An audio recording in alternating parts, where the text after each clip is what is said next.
En 2001 desaparecería el último ejemplar de bucardo en el Pirineo. La extinción de esta especie, que desde el Paleolítico habitaba la cordillera pirenaica, no será la última si no abrimos los ojos a la biodiversidad que nos rodea. Resultado de millones de años de evolución y muy influenciada por las actividades del ser humano, la biodiversidad comprende a todos los seres vivos que habitan la Tierra. Siendo un tesoro en sí mismo, memoria viva de nuestra historia y nuestro sustento. Por eso, cuando la agredimos, nos agredimos como especie, poniéndonos en peligro. A través de la historia de la evolución, millones de especies han desaparecido debido a procesos naturales. Sin embargo, en los últimos 300 años, los humanos hemos multiplicado la tasa de extinción por 1000. Se estima que en el mundo, una especie desaparece cada 15 minutos, en la mayoría de los casos por acciones provocadas por la especie humana.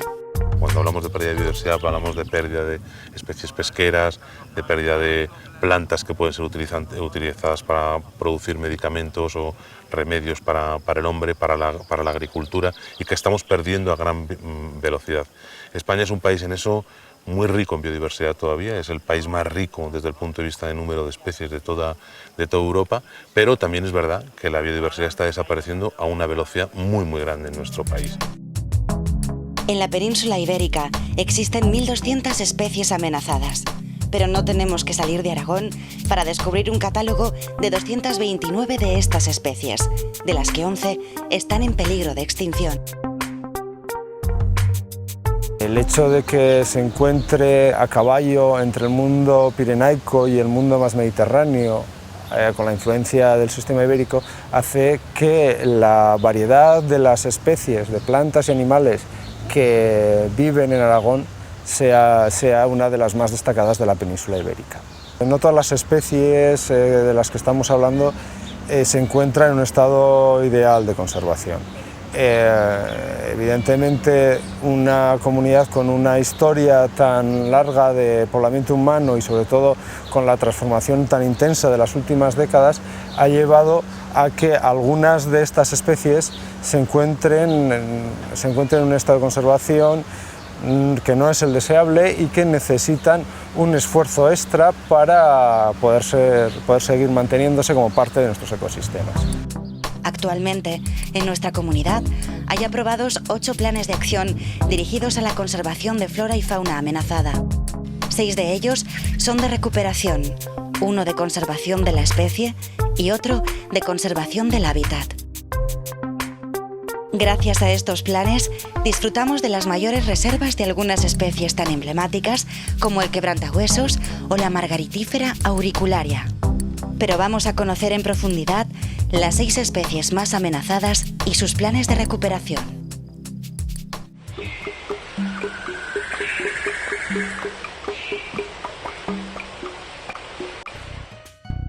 La leyenda dice que quien encuentre un zapatito de dama se casará con una mujer excepcionalmente hermosa. Pero para eso hay que esperar a junio, que es cuando florece esta espectacular orquídea. En su primera fase de crecimiento, esta especie vegetal está bajo la superficie del suelo, teniendo que vivir en simbiosis con un hongo durando unos 4 años. Esta característica la hace especialmente complicada para su reproducción en viveros. Las semillas únicamente tienen embrión. El embrión es como si tuviese una plántula en miniatura dentro de la semilla.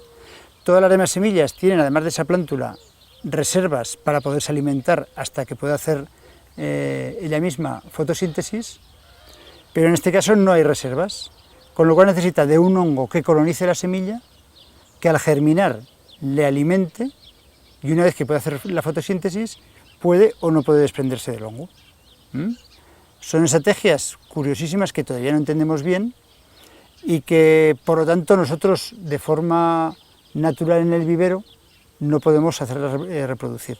Necesitaríamos trabajar con ellas en laboratorio, meterlas in vitro, en placas de Petri, con todo tipo de nutrientes, o cultivar a la par que la semilla el hongo.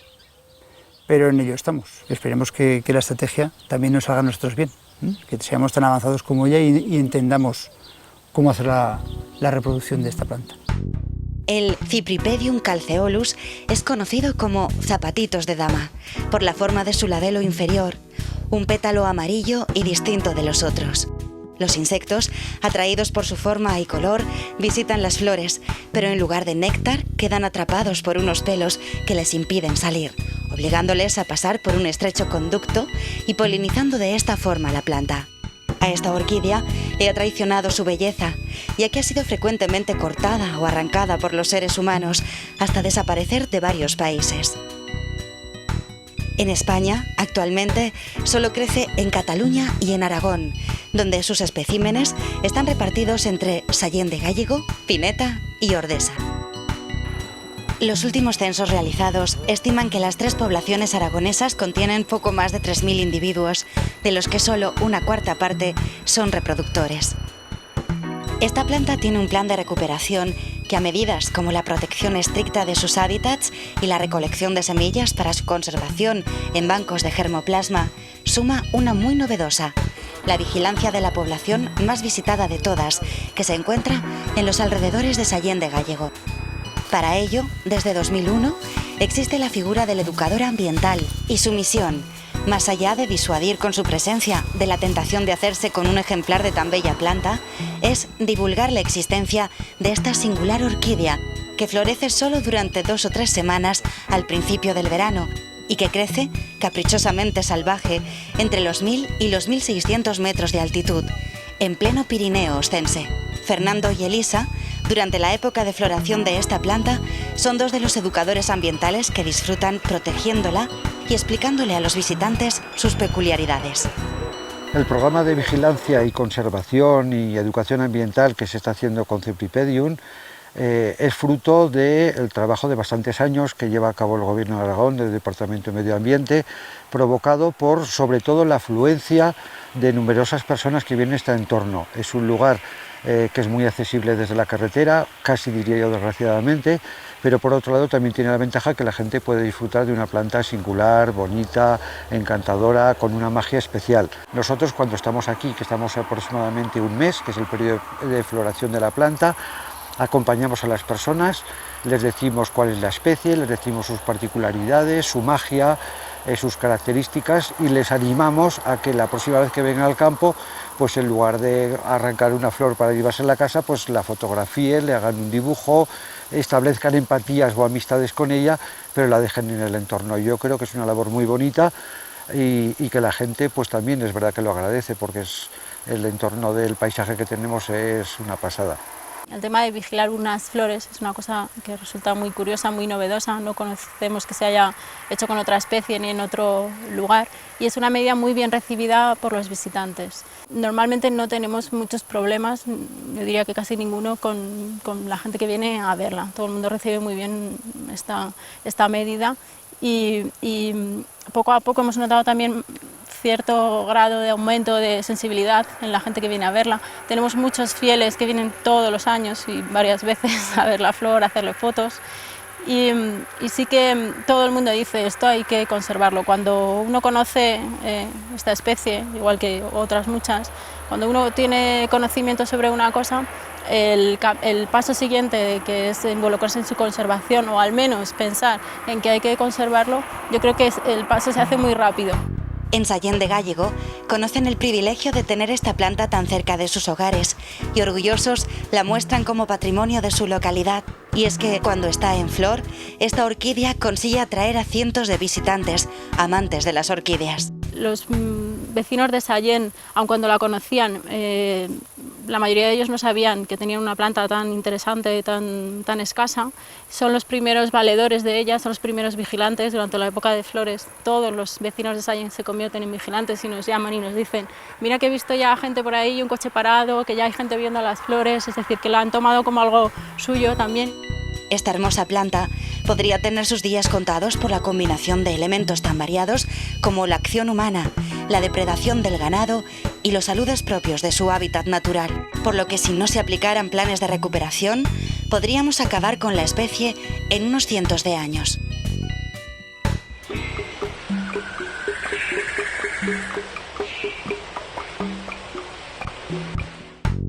Esta especie, que solo sobrevive en las paredes calizas de la Ribagorza, es la más emblemática de la conservación de la flora en Aragón y también la que menos ejemplares tiene, unos 2.200 en total.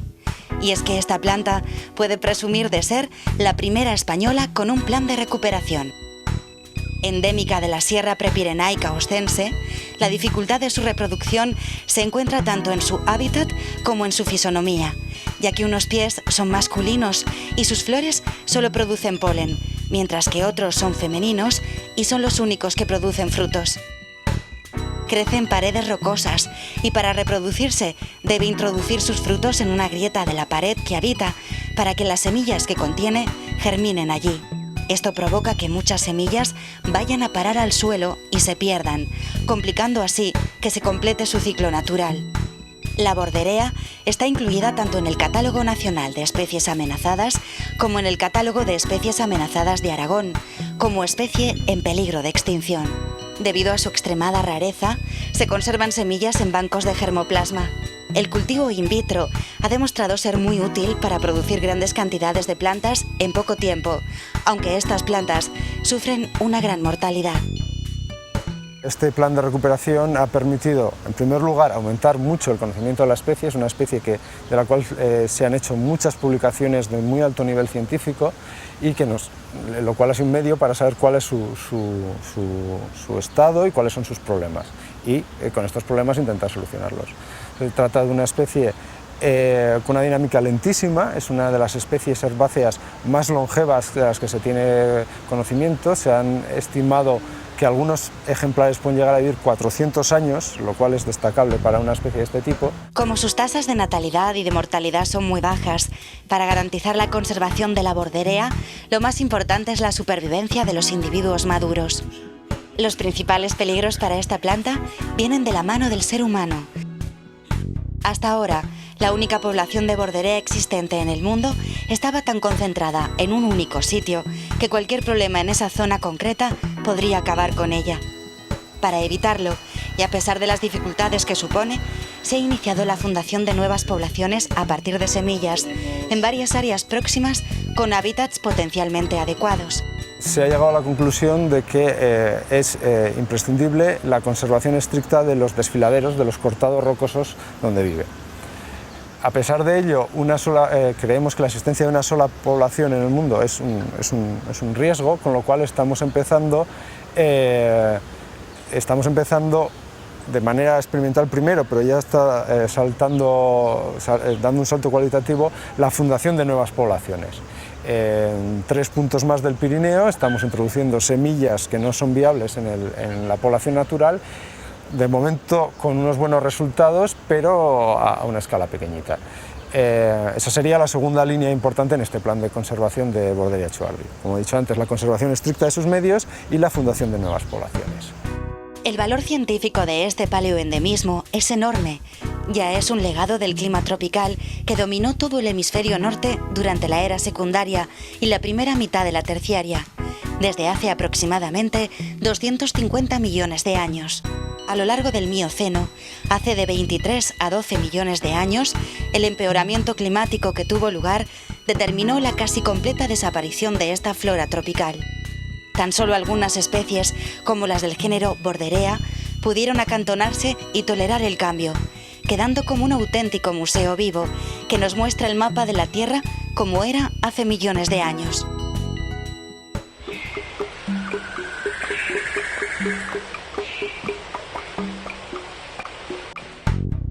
El crujiente es una planta muy especial por el entorno en el que se desarrolla, ya que es un arbusto más propio de las estepas asiáticas. Es la única crucífera leñosa que sobrevive en la península ibérica, lo que la convierte en una especie rara en su género y cuya única población mundial se encuentra en Teruel. Se distribuye entre las localidades de Villastar, Villel, Cascante del Río, Cubla y Villa Espesa, todas próximas a la capital. Esta especie tiene tres subespecies muy importantes. Una está en el Atlas mauritánico y Marruecos, que es la subespecie glabrata.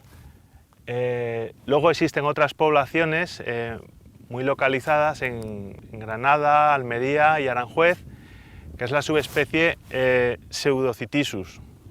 Y luego la que tenemos aquí en Teruel, que es la subespecie Paui. Entonces, supongo que con el pasar del tiempo estas especies llegarán a través de su aislamiento a diferenciarse tanto unas de otras que adquirirán la categoría de especie. Para asegurar su supervivencia, se cultiva en varios viveros y sus semillas también se conservan en bancos de germoplasma, aunque la principal acción está siendo la diversificación de las poblaciones.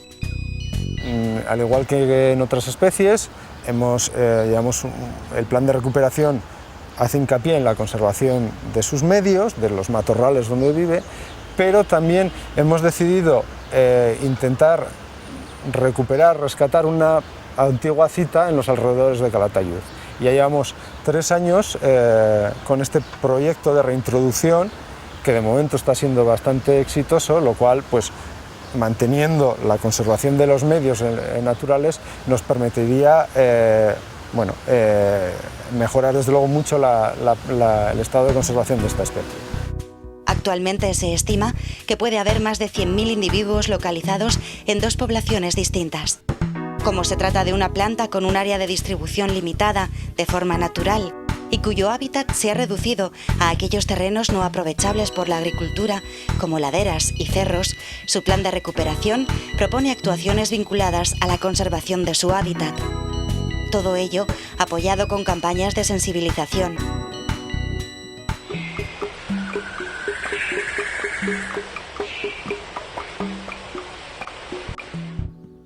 En Ejea de los Caballeros se encuentra un vivero forestal gestionado por la Dirección General de Gestión Forestal del Departamento de Medio Ambiente del Gobierno de Aragón. Su producción anual ronda las 500.000 plantas y el trabajo del personal de este vivero comprende diversas líneas de actuación, entre las que destacan los ensayos con especies amenazadas.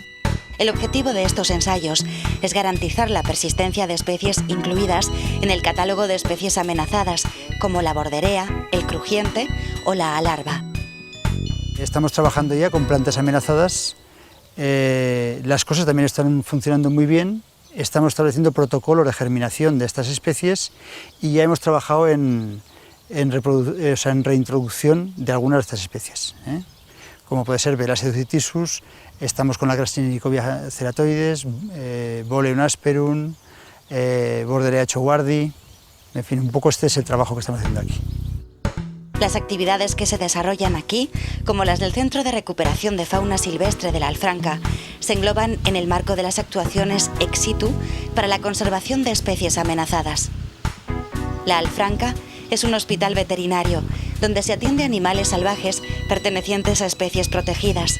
En este centro se acogen todos los ejemplares pertenecientes a especies protegidas y autóctonas de fauna silvestre de Aragón. Eso quiere decir que cualquier animal caído en cualquier punto de Aragón, sea por enfermedad, sea por disparo, sea por accidente, pollos desnutridos, etcétera, viene a parar aquí. Y no solamente los vivos, sino también los muertos, porque hay una vertiente muy importante del trabajo que se realiza aquí en el centro de recuperación, que es no solamente atender a esos animales que llegan vivos con el fin de rehabilitarlos y devolverlos al medio natural, sino también el examen minucioso, la necropsia, el examen post-mortem de todos los animales que ingresan muertos para saber cuáles son los factores negativos que están sufriendo estos animales en libertad. ¿Eso qué permite? Permite tomar medidas correctoras en el medio, con lo cual estás salvando no a un animal, a un individuo, sino a una población entera. Este centro ha llegado a tratar 120 especies distintas, entre aves, mamíferos y reptiles. Un amplio abanico de huéspedes que nos recuerda lo vulnerable que es el medio natural que nos rodea y lo importante de nuestro compromiso con su protección.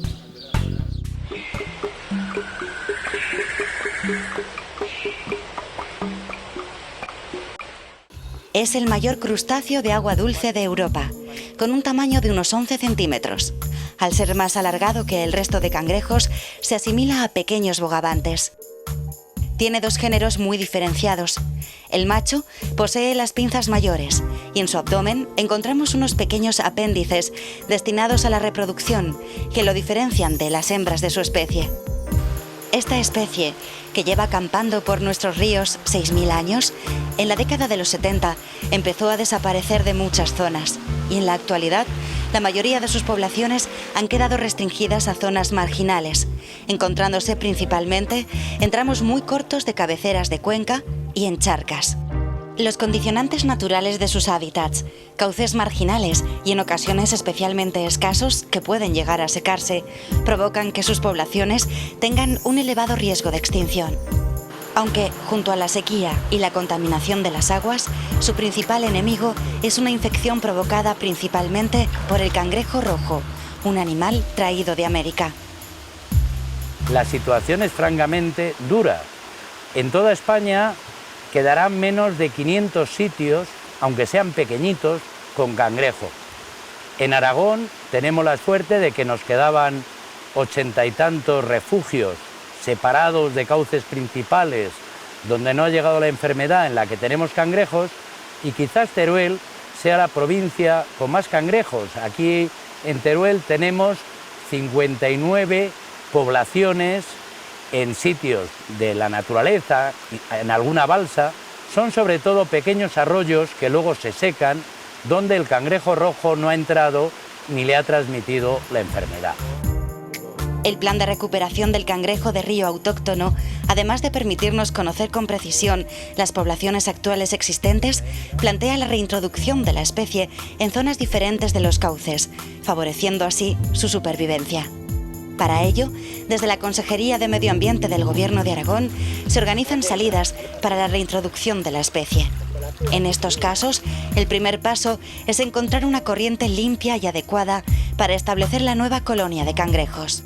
Cuando creemos que un río, pues un arroyo, o bien porque históricamente había cangrejo, porque creemos que por su calidad de aguas es posible, antes de pasar a la introducción, pues procedemos a poner estas jaulas, casi siempre ponemos siempre un macho, para no perder hembras porque son posibles reproductoras, y lo dejaremos pues durante 3 meses o un poquito más o eso, y si realmente pues sigue sobreviviendo, parecerá que, bueno, que en un principio no le afectan, las aguas pueden tener población de cangrejo.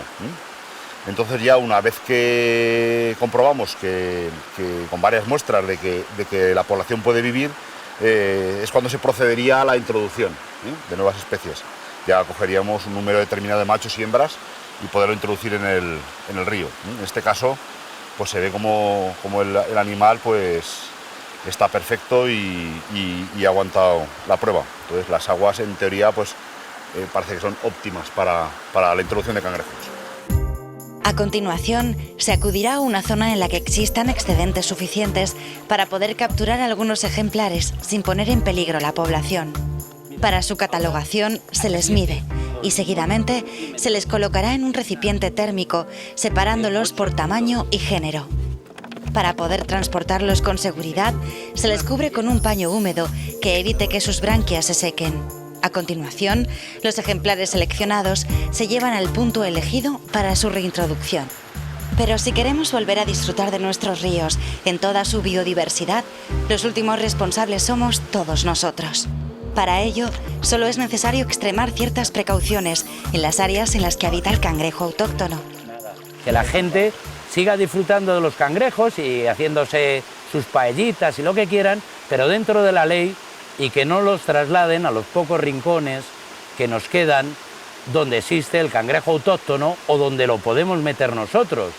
Porque si nos meten una especie foránea que va a desplazar o a contaminar a la nuestra con una enfermedad mortal, si en esos sitios nos meten un cangrejo exótico, pues nos han reventado otra de las pocas trincheras que le queda para sobrevivir al cangrejo común.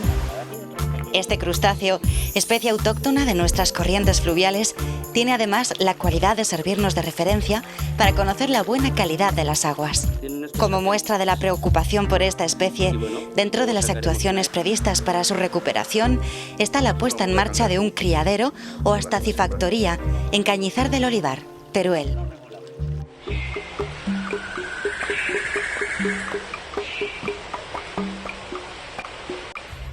Hasta el siglo XIX, esta almeja de agua dulce tuvo una distribución amplia que abarcaba prácticamente todos los grandes ríos de Europa occidental y el norte de África.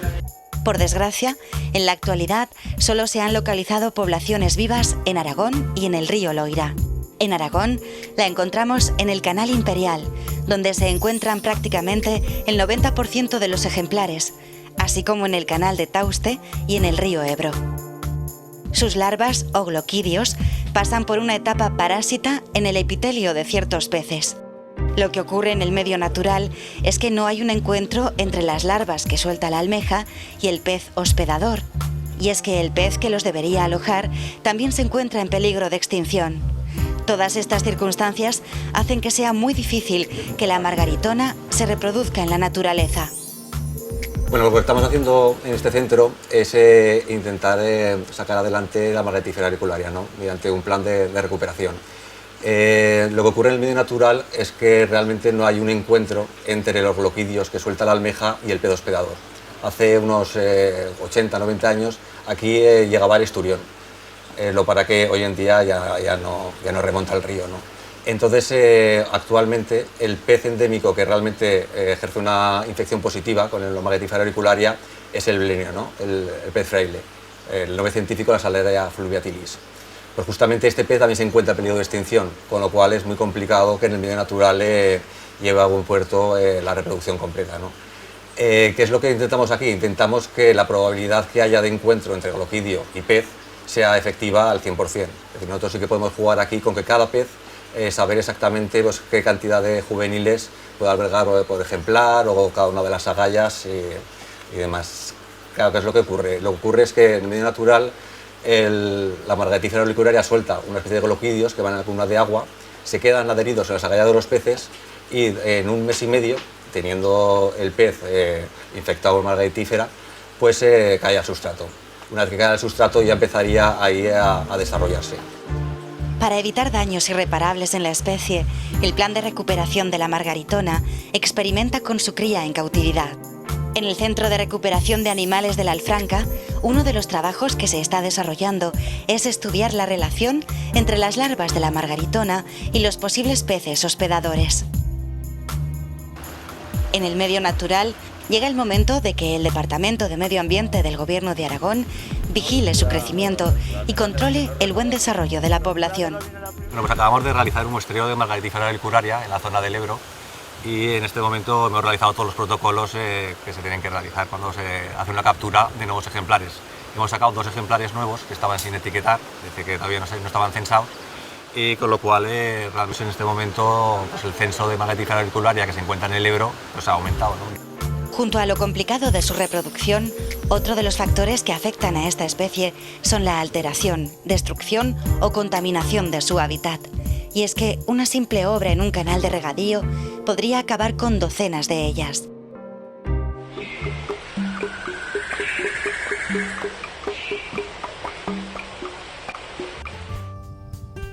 El quebrantahuesos es una especie de buitre que recibe su nombre de la costumbre de remontar huesos y caparazones hasta grandes alturas, soltándolos después para que se estrellen contra las rocas haciéndose añicos y así poder comerse los fragmentos. Esta costumbre la convierte en la única ave comedora de huesos del planeta. Con un peso medio de 6 kilos y una envergadura alar que puede llegar a los 3 metros, es uno de los pájaros más grandes que vuela por España. El quebrantahuesos es quizá una de las especies, de las 10 especies más emblemáticas que hay en nuestro país. Además es una especie que simboliza sobre todo la conservación de las montañas y muy en particularmente la conservación del Pirineo. Es imposible que exista el quebrantahuesos si no hay un Pirineo bien conservado, si no hay una buena gestión de los espacios naturales, si no se evitan las infraestructuras, si no se evita la expansión brutal que está planeada, por ejemplo, de estaciones de esquí. O sea, es no solamente un emblema para la sociedad, sino que es también un bioindicador de cómo está el ecosistema pirenaico en este momento. Es una especie que ha desaparecido de prácticamente toda la península y de toda Europa, ha sido exterminada, y donde Aragón tiene la población más importante y quizá la responsabilidad más importante. En el continente europeo se encuentra en grave peligro de extinción y ya ha desaparecido de varias regiones donde antes era abundante. Para evitarlo, en los Pirineos se está repoblando esta especie gracias al plan de recuperación del quebrantahuesos, que a partir de huevos nacidos en cautividad está logrando recuperarla. El proceso de cría en cautividad se hace con la máxima seguridad posible para evitar que cuando el animal sea liberado tenga problemas en su adaptación al medio.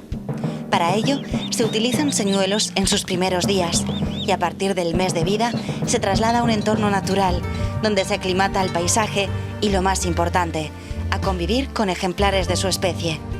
En Aragón inician la reproducción cada año unas 70 parejas reproductoras de quebrantahuesos, de las cuales un tercio van a morir o fracasar de manera predecible. Desde hace 5 años hay un seguimiento muy fino de estas parejas, de estos territorios con problemas, que acumulan en algunos casos hasta 20 episodios consecutivos de muerte, para intentar localizar en qué momento ha puesto la hembra los huevos, detectar si es posible su recuperación y, si así es, establecer el protocolo más adecuado para rescatar con vida, con la ayuda de la Guardia Civil, estos embriones y trasladarlos al centro de cría. Una vez rescatados, se trasladan en una incubadora portátil hasta el centro de cría en aislamiento humano que está en Zaragoza, que gracias a un convenio con el Gobierno de Aragón dirige nuestra fundación, y allí se aplica un procedimiento de cría asistida mediante una técnica de títere, que lo que hace es reproducir el comportamiento que tendría un adulto con ese pollo de escasos días. Cuando nace un pollo de quebrantahuesos tiende a degradarse, tiende a morir, por lo tanto necesita lógicamente una atención, necesita un afecto, un calor y una alimentación que es dispensada por este señuelo. Los técnicos que hay detrás, que son biólogos naturalistas y veterinarios, lo que hacen es reproducir exactamente el patrón de conducta que durante 22 años hemos visto en libertad.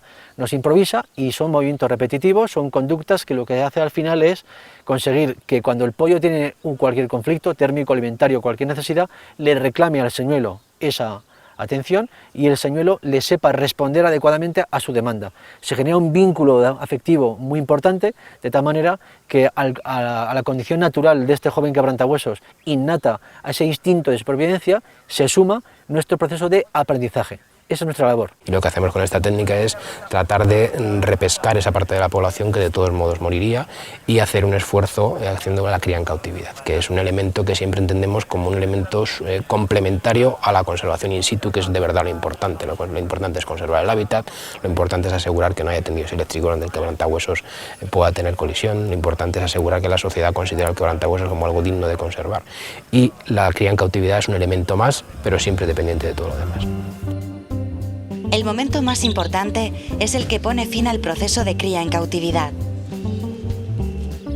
La suelta significa devolver al pájaro a su entorno y por eso hay que tener un especial cuidado en esa fase para que acabe de aclimatarse.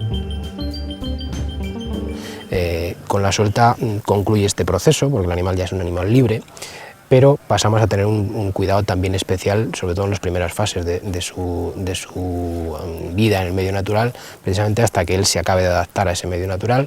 Y bueno, pues durante estos primeros días el animal seguramente andará por el entorno del comedero, andará moviéndose, empezará a interactuar con compañeros de la especie y dentro de 2 o 3 días empezará a hacer los primeros vuelos y alimentarse en el comedero.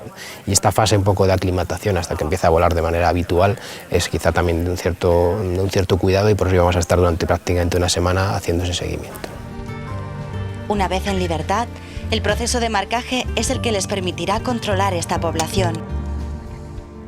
La Fundación para la Conservación del Quebrantahuesos es la encargada de hacer un seguimiento especial de las unidades reproductoras, de vigilar los sectores de nidificación y de controlar en la distancia el correcto desarrollo de esta especie. Gracias a las nuevas tecnologías y su aplicación en la fauna salvaje es posible obtener ahora cierta información que hace 20 años era imposible. Desde hace 15 años venimos utilizando unos emisores de radio que son colocados en la espalda del quebrantahuesos con un arnés, con unas cintas que le rodean el cuerpo. Este emisor permanece en la espalda del quebrantahuesos durante 3 o 4 años y gracias a unos receptores podemos localizar su situación, y lo más importante sería que en el caso de que muriera podemos localizar el cadáver, hacer un análisis clínico de las causas de mortalidad y averiguar cuál es el motivo que provocó su muerte. Más recientemente venimos colocando este tipo de emisor. Es un emisor satelital. Este emisor nos permite tener una localización exacta del quebrantahuesos sin necesidad de salir al campo y utilizar el receptor vía terrestre, porque va acumulando las localizaciones gracias a un receptor GPS que lleva incorporado. Entonces está programado para que cada 2 horas recoja su situación. Entonces crea un paquete de información que es enviado vía satélite cada 2 días y que nosotros recibimos en nuestro ordenador automáticamente. De esta forma sabemos exactamente dónde está. Esto nos ha permitido conocer aspectos que hasta ahora desconocíamos, porque pensábamos que los quebrantahuesos eran muy sedentarios, los ejemplares adultos que permanecían en los alrededores del nido y que hacían desplazamientos en busca de comida, pero que les alejaban muy poco. Y gracias a estos emisores hemos podido ver de que son habituales desplazamientos de largo alcance. Este ave elige para vivir zonas escarpadas y de difícil acceso, como si comprendiera que somos los seres humanos su principal peligro.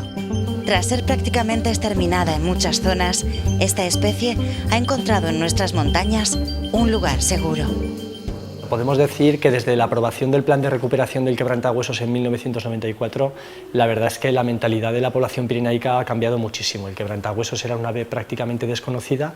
Gracias a la aprobación del plan, a que ha habido una serie de iniciativas de administraciones, ONGs en la difusión del estado de conservación de esta especie, ahora es un animal valorado, un emblema que muchos pueblos quieren tener y la verdad es que se ha notado muchísimo.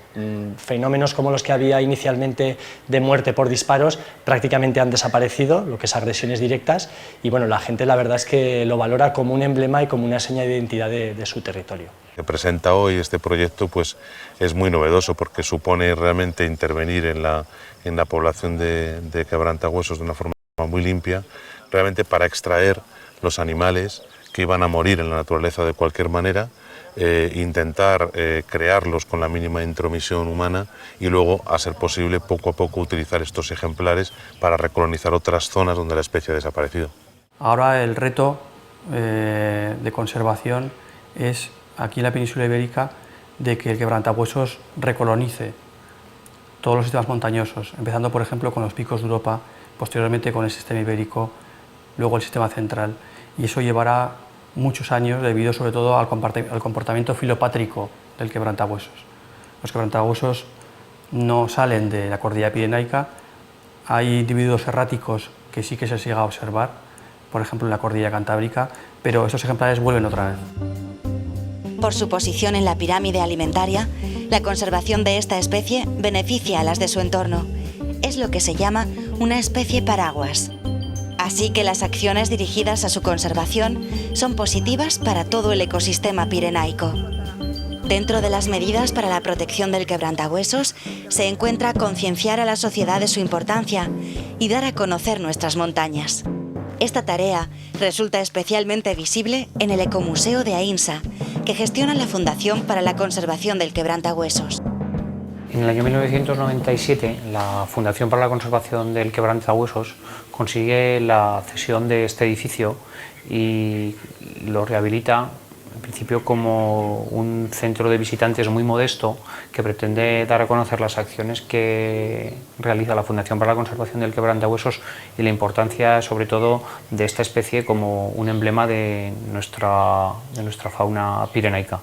Con el tiempo, las líneas de trabajo de la Fundación nos llevan a intentar que este museo crezca un poco más para poder, en un sitio como Aínsa, que es una plaza muy importante donde pasa mucha gente, poder transmitir este mensaje de la importancia de conservar todos estos tesoros que tenemos en nuestros bosques.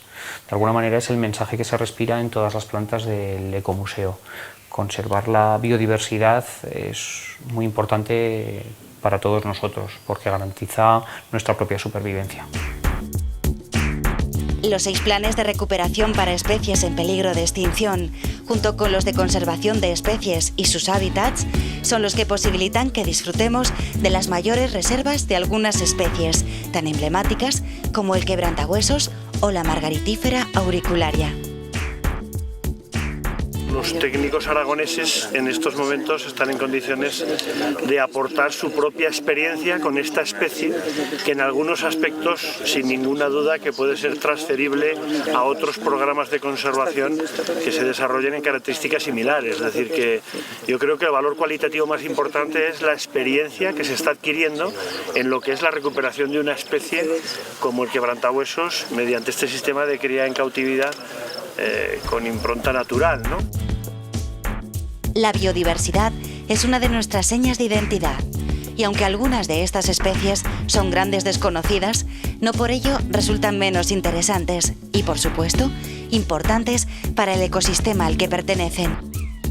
Y es que nuestra diversidad biológica es nuestro mayor tesoro, imposible de poner precio y, por desgracia, imposible de recuperar una vez ha sido destruido.